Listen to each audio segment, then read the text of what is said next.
Dr. Love, we are from Batangas and we have been married since May 2007. We have two children aged 15 and 7. Both are boys. I am 49 and my wife is 43 years old. When my eldest was born, he was diagnosed with ADHD at 4 or 5 years old. My wife and I felt devastated. My wife decided to resign from work in 2011 to focus on the therapy and intervention of my son. I was the one who was responsible for the expenses, and my income is not enough only to satisfy our daily needs. My income is enough only to satisfy our daily needs, including the therapy. No savings was left for us. Luckily, the results of the therapy and intervention is good. My eldest son has become normal again, thanks to my wife for her sacrifices. My second son was born last 2015. Unlike my eldest, my youngest son experienced some delays in speech and some behavioral problems. He also underwent some therapy, and by now he is okay already. Last August 2020, my wife decided to leave our house to go back to my in-laws together with the two kids. Her reason is she doesn't want to live with me for a while. We don't have any big fight to trigger the separation. During this period, I'm almost every day at my in-laws' house taking care of my children after office hours. My children were at my place during weekends. My relationship with my wife is still okay. We still go out with the kids for some time during free time or weekend. We communicate every day, but we don't talk about the status of our relationship. The only difference is that we don't sleep together anymore. My wife is work from home as virtual assistant during her stay at my in-laws, and this setup lasts for 2.5 years. Last February 2023, my wife told me that she will rent an apartment nearby and will leave my in-laws' house. There will be no changes on the current setup with the kids. Then they moved in the new apartment. I visit them almost every day after work. Our communication is still okay. Then, in March of 2023, I decided to talk to her about the status of our relationship. I asked her what is the reason why she left me. She replied that she doesn't want me to be her husband anymore. She wants some space and privacy. According to her, she had depression, and I don't know anything about it. She felt neglected, and she said that I don't even ask her if she was okay or not. I was confused at that time, and I didn't know what to say. I do not understand what she said because I think what she claimed is not 100% true. After this confrontation, I still visit the kids daily after office hours. However, I don't see anymore or talk to my wife because she doesn't want to. She blocked me on Facebook and Messenger. She said that if I have something to tell her, just text her or use my eldest son. If I want to communicate. She also texted me that it was over between us and I don't have any more the rights to know what she's doing, where she is, or whom she is with during weekends. She said that I should not use our eldest son in asking her whereabouts. I don't reply with her demands. Last September 2023, after I brought the kids to the apartment, I decided to talk again to my wife. However, she got angry with me and she said that I was harassing her because of my eagerness to talk to her. She called her mom to ask me to leave the house. When I was about to leave, she decided to have a talk. This time, she doesn't want me to talk, but rather listen only. Again, she narrated to me the reasons why she left me. According to her, our marriage is just a piece of paper. She also pointed out her frustration during the days when she had no job because she took care of my eldest son on therapy and intervention, and she said that 10 years of her life were wasted because of this. I didn't talk during this time. I just listened to her frustrations in life. After this talk, she texted me that there will be changes on the setup. I was allowed to visit the kids only on Wednesdays. Then on Friday, I will fetch them for the weekend. Again, I am confused in my wife's experiencing midlife crisis or something else. The letter was sent to us by Henry of Tanawan, Batangas. Maraming salamat sa iyo, Henry. Ewan ko dun sa misis mo kung anong pumasok sa utak niya. Nagsimula ito nung mag-resign siya sa trabaho to attend to the needs of your eldest son who had ADHD. Ang sabi mo, wala na yung ADHD.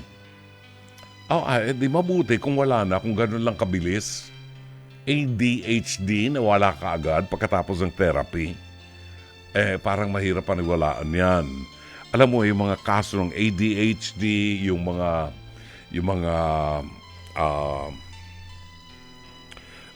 mental health problems, lalo sa mga kabataan natin, hindi agad-agad nawawala. Maaring may pinagbago o malaki ang pinagbago, pero sang-ayon sa mga psychiatrists at psychologists, hindi agad nawawala yan. Yung attention deficit na yan at yung ibang mga mental health problems pa. And I think, yung asawa mo mayroon ding problema sa utak. Kasi parang nagsimula na siyang magplano ng buhay niya nang wala ka na. Wala ka na sa picture. Obviously, hindi ko alam kung ano ang dumaan sa isip.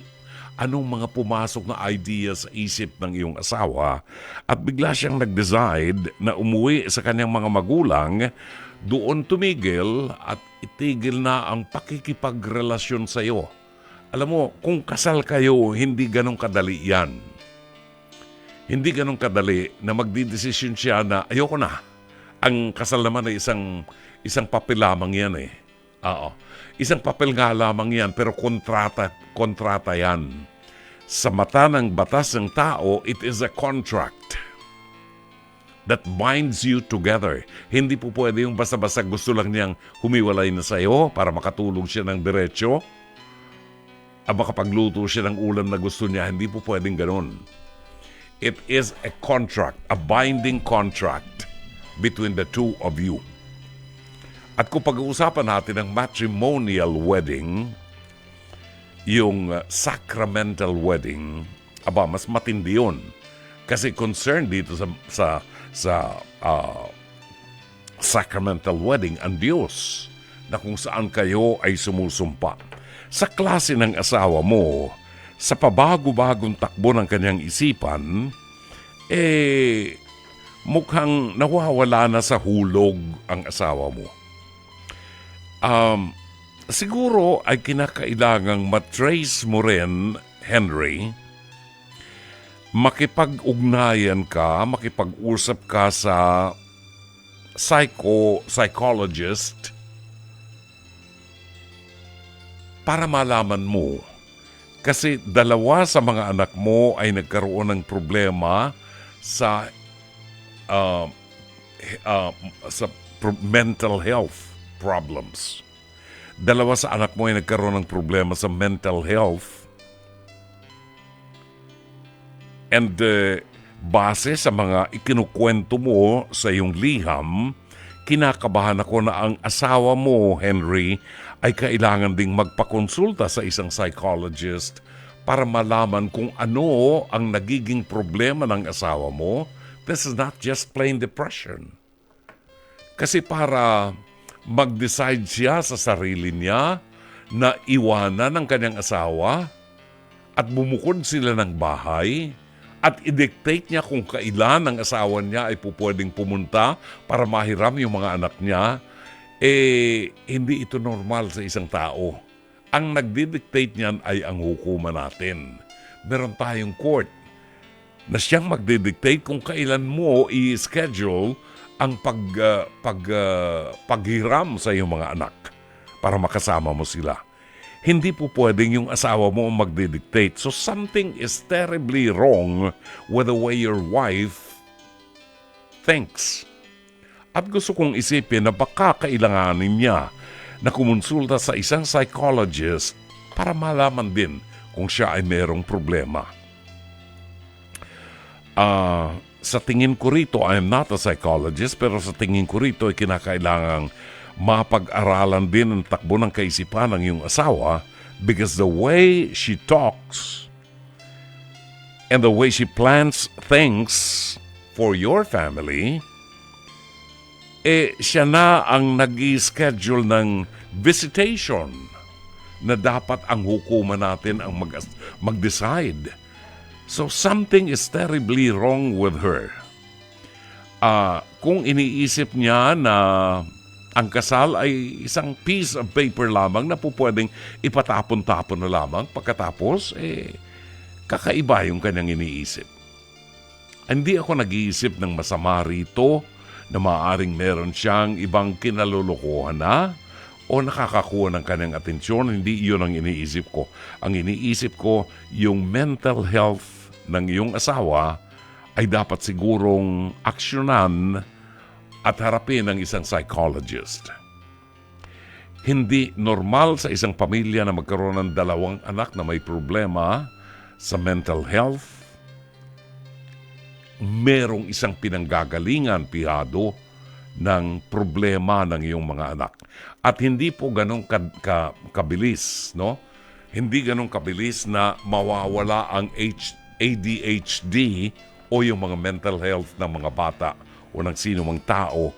Hindi po ganun kabilis na nabibigyan ng solusyon o nagre-react sa therapy, no? It will take quite some time at hindi maibabalik yung 100%, although may makikita kang malaking pagbabago. Henry, mas makabubuti na pag-usapan ninyong mag-asawa kung ano ang plano ninyo. Kasi hindi po pwedeng sirain lamang ng asawa mo simply because gusto niya na sirain lamang ang pamilya ninyo. Hindi bali sana kung naikwento mo na nasasaktan mo siya or inaabuso mo siya, pero wala ka naikwentong ganun eh. So, gusto kong isipin, mas makabubuti, Henry, na ikonsulta mo ang asawa mo sa isang psychologist. Sana'y natulungan ka ng palatuntunan ito. As always, Dr. Love.